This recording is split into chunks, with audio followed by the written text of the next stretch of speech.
Man, I talk about this often, man. We did this when was racking 0 views. We did it from the ground up, grassroots type shit.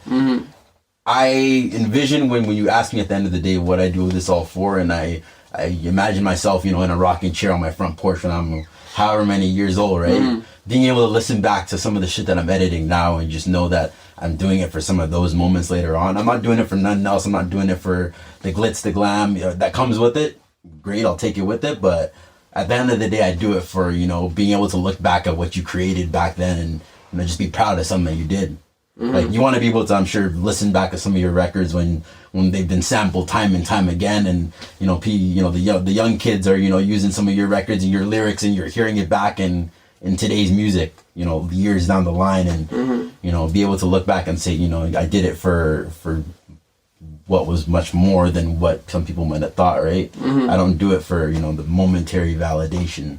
And I think your situation is kind of relevant to what I'm saying too. But I think for me, like, the most unique, like, I'm in the most unique situation that a lot of people, I feel like, either fear or it just stops them from, like, going for it. And what that situation is, what's Winnipeg? Right. Ain't nobody, what's Winnipeg? Like, even Vancouver, you could say there's certain artists, but it's like, I want to know who becomes the Drake of Winnipeg. I want to know who becomes the Drake of Vancouver. I want to know, right? You know what I mean? Because, to me, that's, like, the greatest. And even if I don't be the one that does it, at least, like you're saying, you can look back and you're like, I'm going to be happy with whatever it was I paved. Yeah. You feel me? 100%.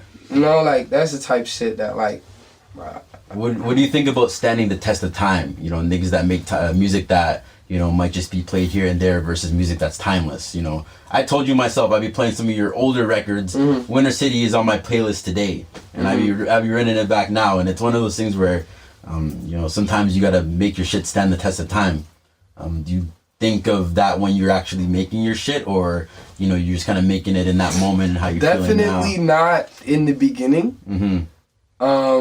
Which is crazy because it's like almost the more I think about it, the less it happens. Yeah. You get what I'm saying? Like, my new shit it doesn't have that same, like, people don't have that same emotional tie to it, I feel. I don't know. Like, obviously I have songs you can mention now, and there's people who love them, and that's their favorite song, but there's a lot. Like, I could go on Instagram Live right now and be like, what's your favorite song? Winter City, Cash. Like, it's like, it's crazy because I don't know what it is with that era and what happened, but that shit was just like... So you mean to tell me when you're making a hook on someone like You and Me, you're not thinking about how it's gonna rock in the club and like that niggas are gonna... I'm on my couch, I'm on my friend's couch, right? Eating like cookie dough, drinking water. You gotta be that cookie dough. You feel me? Like, bro, just destroying my body, smoking, drinking, just doing like nothing with comes with it. You know what I'm saying? Like, I'm like lost and shit, but I'm with this girl, and I'm like, what's funny with me too though? Most of the time with like love songs, I'd be like exaggerating a bit. It'd be like what I want and what I envision. Yeah. Not necessarily. So when I say, oh, it's just me and you and I'm so in love with you, it'd be like, yeah, I got love for you, but at the same time, I'll be trying to create this reality that like I want to achieve. And honestly, that's a lot of my music though. Yeah. You hear my music where it's like that shit make you wanna like do this or achieve this or feel inspired type shit, right? So it's like, bro, I'm sitting on my couch like, just like, all she wanted is love. But it was one of those hooks that when you just start writing it, I was writing on her. You know what's rocking with it. But she know that. I'm like, nah, this shit too simple though. Like, the way it was just flowing, I'm like, this shit is too simple. Right. I almost didn't even make the album. Really? Like, when I was putting Made For More together, I only had the hook. And then I played the hook at the release party, or not even the release, the listening party. Yeah. And I was like, yo, what song should go on the album?